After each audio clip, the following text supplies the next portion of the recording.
جماعة معلش انا صورت شورت نزل لك وحضرتك شفته غالبا من دقيقتين. بس انا عايز اسأل سؤال. ايه ظاهرة الجزيري دي؟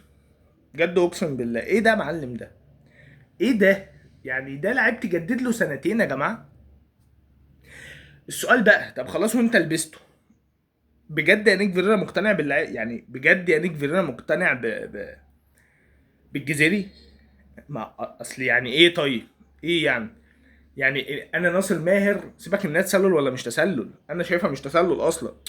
ناصر ماهر خطف واحده كده مرتده، اللي هو انت اصلا الراجل ده كان بيتقال عليه ان هو ما بيلعبش على المرتدات وانه مش مدرب دفاعي وانه ما بيقفش ورا.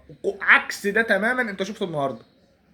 راجل واقف ورا بيلعب على المرتده، احيانا تلاقيه بيلعب كره من تحت، احيانا تلاقي الدفاع بيطفش زي ما شرحنا.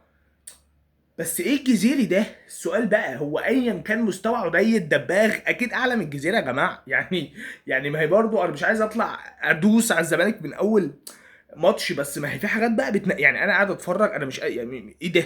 انا مش قادر اعديه يعني. الجزيري خد كوره ناصر ماهر، انا كنتش هعمل فيديو تاني بس مش ما قدرتش. لقيت نفسي ما اتكلمتش على الموضوع ده فقلت ازاي يعني ناصر ماهر خد كوره. طبعا عبد الحميد معالي ده لعيب تقيل قوي، هو وادم كايد بالمناسبه يعني. شوف الناس ما نزلوش الا ربع ساعه هما الاثنين بس يا باشا. شوف لمسه ادم الكايد في ال1 2. شيكو بنزا بالمناسبه كان هيحنكش فيها ونطلع بقى بره.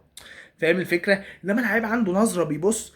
شوف تريحه معالي في الكره اللي انا بكلمك فيها، ريحها هي جايه له علي قام ريحها بوش رجله، نزلت ناصر ماهر لمسه واحده. روح يا جزيري بتعمل ايه؟ الفكره ان ناصر ماهر جلى من كتر ما الراجل تعب، الكف على وشه قال له يا اسطى انت في ايه؟ انت معانا ولا علينا؟ حاجه مش منطقيه. الكره التانيه خدها وراح جرى، هو ما حلتوش الا السرعه. طب بعد ما جرى بتدلع بسيراميكا، انت بتعمل ايه يا معلم؟ يعني انت بتعمل ايه؟ ولو هو مستواه كده معقول عضيه دباغ اقل من كده يعني؟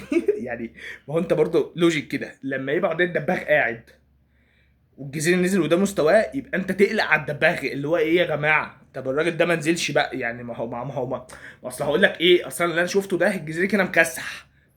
واخد بقى في الكوره طبعا، واخد بال حضرتك انت ازاي؟ فرصتين بجونين ما اعرفش ضاعوا منه ازاي، واخد بال حضرتك انت ازاي؟ فما بالك الدباغ بقى اللي يعني ما اعرفش. ما اعرفش.